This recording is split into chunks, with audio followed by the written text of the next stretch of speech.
जी sir. तो अंधा के आगे रोना और अपना आंख खोना। देख रहे हैं कुछ न्यूज, और कुछ न्यूज पर हमेशा की भांति इस बार भी धनबाद के सुप्रसिद्ध अधिवक्ता एच.एन. सिंह साहब हैं, जो बतलाने जा रहे हैं कि सहारा सेवी केस का मामला जो 5 तारीख को डेट रखा गया था सुप्रीम कोर्ट में, वह क्यों बढ़ गया, उसका कारण क्या है। वकील साहब ये बतलाइए कि हमारे दर्शकों को कि आखिर के 5 तारीख का जो सुनवाई होने वाला था सहारा सेवी केस का मामला को, उसका सुनवाई क्यों टाल दी गई। नमस्कार। जहाँ तक आपके द्वारा पूछी गई समस्या है कि देश के सर्वोच्चतम न्यायालय में सहारा से संबंधित जो मुकदमा सुनवाई के लिए फिक्स थी, सुनवाई क्यों टल गई। हम इसको इस दृष्टिकोण से देख रहे हैं कि निवेशकों का ये दुर्भाग्य ही कहा जाएगा कि जिस समय सुनवाई के लिए तय थी उसी समय चुनाव आयोग के द्वारा दिल्ली में विधानसभा का चुनाव घोषित कर दिया गया और वही तारीख तय हो गया जिस तारीख में माननीय उच्चतम न्यायालय को सुनवाई करनी थी। यह एक कारण बना जिसके कारण ये सबको पता है कि जहाँ चुनाव होता है एक दिन का अवकाश रहता है, और उसी के दौरान उच्चतम न्यायालय के कार्यालय के द्वारा 23 जनवरी को या 7 जनवरी का यदि आया था, नोटिफिकेशन आया था सर। 7 जनवरी को, हाँ, तो और 5 को मतदान है जी। तो उस समय जब जो चुनाव की घोषणा हुई उसके पहले ही सर्वोच्च न्यायालय के द्वारा तारीख तय कर दी गई। यही कारण है बाद में चुनाव का घोषणा हुआ और उसी के आलोक में यह न्यायालय के द्वारा भी निर्णय लिया गया कि चुनाव आयोग का द्वारा घोषित जिस दिन मतदान है उस दिन कार्य नहीं होगा और न्यायालय बंद रहेगी। इस कारण से बंद कर दिया। लेकिन ऐसा भी सर, एक दिन पहले कुछ ऐसा भी मामला आया था सुप्रीम कोर्ट में ही, जहां सहारा के और भी बहुत से लोगों का मामला है, जैसे कि सैलरी का मामला है, वहां पर उनके स्टाफों को पेमेंट नहीं किया गया है, वो लोग भी गया था, जिसमें सुप्रीम कोर्ट बहुत उनको झाड़ पिलाया था। एक्चुअली में सहारा का नियत सही नहीं है।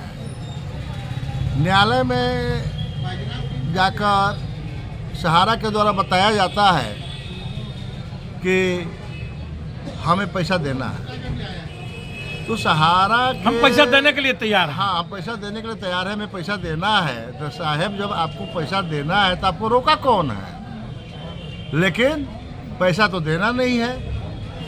उच्चतम न्यायालय में बार बार जाकर के तर्क देना कि हमें यह अमुक संपत्ति बेचना है, तो क्रीम जगह को तो बेच ले रहे हैं, और जो नहीं बिक रहा है उसी के बारे में जाकर के आप रिपोर्टिंग करते हैं।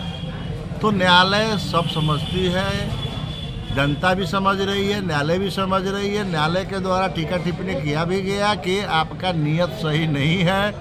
तो न्यायालय खुली आंखों से देख रही है कि सहारा का नियत क्या है। देखिए, पहले तो बीच में अमित शाह साहब भी सेंट्रल मिनिस्टर हैं, उन्होंने भी बीच में इस मुकदमा के दौरान आए, प्रस्ताव रखे, इनको भी मौका दिया गया, लेकिन 5,000 करोड़ जो बांटने का जो इनको मौका दिया था सुप्रीम कोर्ट सर। जी, तो यह रुपया तो बांटे नहीं, अब बंटवाने में भी सफलता नहीं मिला।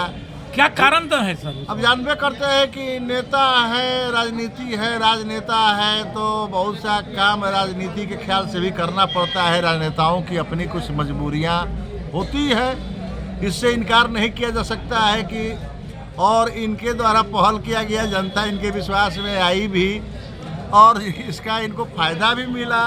ये पुनः चुनाव जीत के आए, लेकिन जनता अपने आप को ठगी हुई महसूस कर रही है जो इससे जुड़े हुए हैं, और ये कारण बना हुआ है कि जनता आज भी झेल रही है।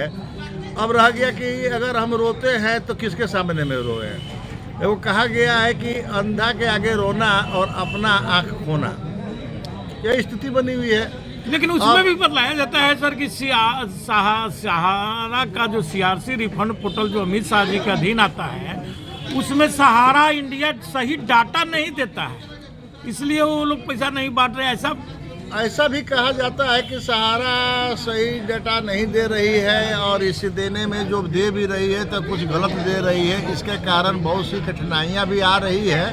यह भी अपने आप में एक कारण है, इससे भी इनकार नहीं किया जा सकता है। यह स्पष्ट है कि सहारा लोगों को पैसा देने की नीयत साफ नहीं रखती है। इसी संदर्भ में, डाटा के संदर्भ में अब देखा जाए कि झारखंड सरकार के द्वारा भी इस पर जब कड़ी कार्रवाई की गई और कहा गया कि आपका कार्यालय को हम बंद करेंगे, तो बंद कर भी दिया गया है। बंद कर भी दिया गया, जहाँ तक आपके पास सूचना है।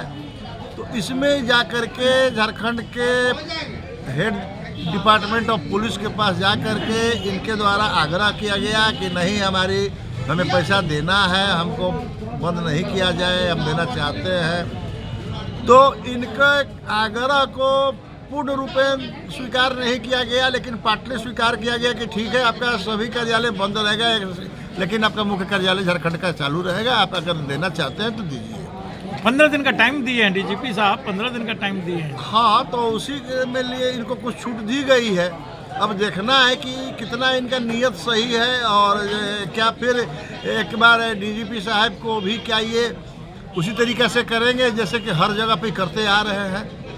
तो अगर ऐसा करते हैं तो पुलिस भी चुप नहीं बैठेगी, इनका कार्यालय को बंद कर देगी। तो सर, कार्यालय बंद हो जाने से, सुप्रीम कोर्ट से आदेश नहीं आने से, आखिर के सहारा निवेशक जो जमा करता है उनका दोष क्या है?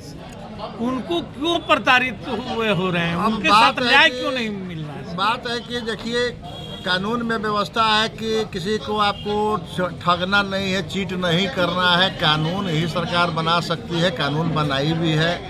और लोग ठगे जाते हैं तो ठगने वाले पर कार्रवाई होना, केस मुकदमा होना, न्यायालय और न्याय के दौर से गुजरना पड़ता है। तो जब आप एक बार उनके बहकावे में, कहने में आ गए हैं, जनता भोली होती है, और लोग जो चतुर लोग हैं अपना दृष्टिकोण दूसरे तरह से फैलाते हैं, दिखलाते हैं, और लोग जो है कि समझ नहीं पाए और शिकार हुए, और ये लोग माल हुए।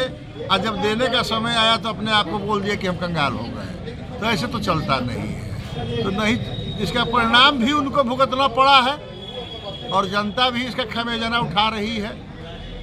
तो क्या आशा रखे सर, निवेशक को क्या संदेश देना चाहेंगे? दूसरा आपके पास विकल्प भी नहीं है। सरकार दिलवा दे, न्यायालय दिलवा दे, जाना तो देना तो है, दिलवाना तो इन्हीं दोनों को में से किसी एक को है। तो आशा भरी जिंदगी जीना चाहिए। न्यायालय में सर 2012 से ही लोग न्यायालय के दरवाजा खटखटा रहे हैं, लोगों को कोई राहत नहीं मिल रहा है।